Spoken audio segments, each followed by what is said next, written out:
হান্নানরে যদি মুক্তি চাই, এখন যদি মুক্তি দিয়ে দেয় তাহলে তো সেটা যে অন্যান্য চাতুরি করছে ওই চাতুরি হবে, চালাকি না চাতুরি। আমরা চাতুরি হতে দেব না। যতদিন জেলে থাকবে ততদিন সে পরিশুদ্ধ হবে।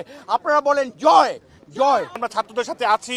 আমরা সমস্ত অন্যায় নিপীড়ন বন্ধ চাই, আমরা সব জুলুম বন্ধ চাই, এবং আমরা আমাদের যে র্যাপার ভাই যে জেলে আছে তার মুক্তি চাই, এবং এছাড়া সমগ্র বাংলাদেশের মানুষের আমরা মুক্তি দেখতে চাই, শান্তি দেখতে চাই।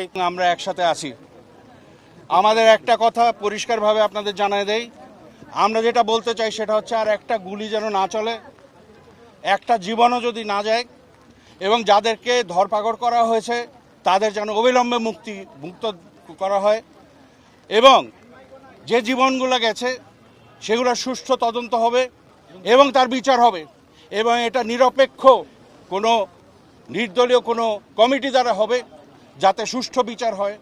এবং আমাদের গণতান্ত্রিক যে অধিকার, মানুষের কথা বলার যে অধিকার, যা আমরা চাই, যেটা বাক স্বাধীনতা, এই স্বাধীনতা আমরা ফেরত চাই। আমাদের রাষ্ট্র বন্দুক দিয়ে আমাদের ছাত্র, আমাদের জনতা মারা হচ্ছে।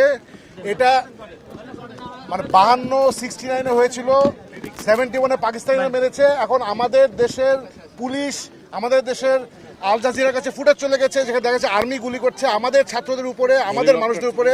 হেলিকপ্টার থেকে স্নাইপিং করা হচ্ছে। এখানে কি সিভিল ওয়ার হচ্ছে? আমরা কি শত্রু? ছাত্র কি দেশের শত্রু? নো, ছাত্র দেশের ফিউচার। তো এখানে সব যা হয়েছে, হামিন ভাই যা যা বলছে, ছাত্ররা যে 9 দফা দিয়েছে সবগুলোর সাথে আমরা ডে 1 থেকে সাথে আছি, এখনো সাথে আছি। একজন প্রশ্ন করেছিল এতদিন লাগলো কেন? বিকজ আমরা ভয় পাই, এই রাষ্ট্রে আমরা ভয় পাই, এই গভর্নমেন্ট আমরা ভয় পাই।